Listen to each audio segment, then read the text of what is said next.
ஒரு மிக்சர் ஜாரில் 1 ஸ்பூன் அளவுக்கு மிளகு, 1 ஸ்பூன் அளவுக்கு ஜீரகம், 2 பச்சை மிளகாய் உடச்சி சேர்த்துக்கோங்க. கொஞ்சமாக பூண்டு சேர்த்துட்டு இதில் நம்ம 3 தக்காளி கட் பண்ணி சேர்த்துக்கலாம்.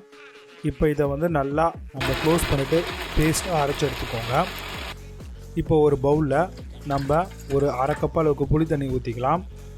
இப்போ நம்ம அரைச்சிருக்கக்கூடிய அந்த பேஸ்ட்டையும் இந்த புளி தண்ணியிலே சேர்த்துக்கோங்க. இதை சேர்த்துட்டு அந்த மிக்சர் ஜார்லேயே பார்த்திங்கன்னா ஒரு 2 கப் அளவுக்கு தண்ணி ஊற்றிக்கோங்க. உங்களுக்கு எவ்வளோ தேவையோ எவ்வளோ தண்ணியாக வேணுமோ அதுக்கேற்ற மாதிரி அட்ஜஸ்ட் பண்ணி தண்ணி சேர்த்துக்கோங்க.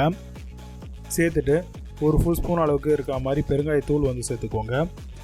தேவையான அளவுக்கு உப்பும் சேர்த்துக்கோங்க. இப்போது இது எல்லாத்தையுமே நல்லா கிளக்கி விடுங்க. இப்போ ஸ்டவ் ஆன் பண்ணி ஒரு கடாயை வச்சுக்கோங்க. கடாய் நல்லா காஞ்சதும் அதில் தாளிப்புக்கு ஏற்ற மாதிரி எண்ணெய் ஊற்றிக்கோங்க. 1 ஸ்பூன் அளவுக்கு கடுகு சேர்த்துக்கோங்க. கடுகு நல்லா பொரிஞ்சு வந்ததும் 3லேருந்து 4 காஞ்ச மிளகாய் சேர்த்துக்கோங்க. கூடவே கருவேப்பிலையும் சேர்த்துக்கோங்க.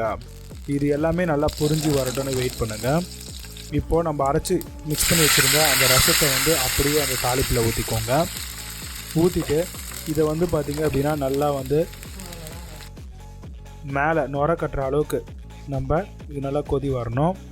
இதை ரொம்ப கொதி வரக்கூடாது. இந்தளவுக்கு நுர கட்டி வருதா, இந்த டைமில் நம்ம ஸ்டவ் ஆஃப் பண்ணிவிட்டு தாராளமாக ரசத்தை ரைஸ் கூட சர்வ் பண்ணலாம். ரொம்பவே சூப்பராக இருக்கும். ட்ரை பண்ணுங்கள்.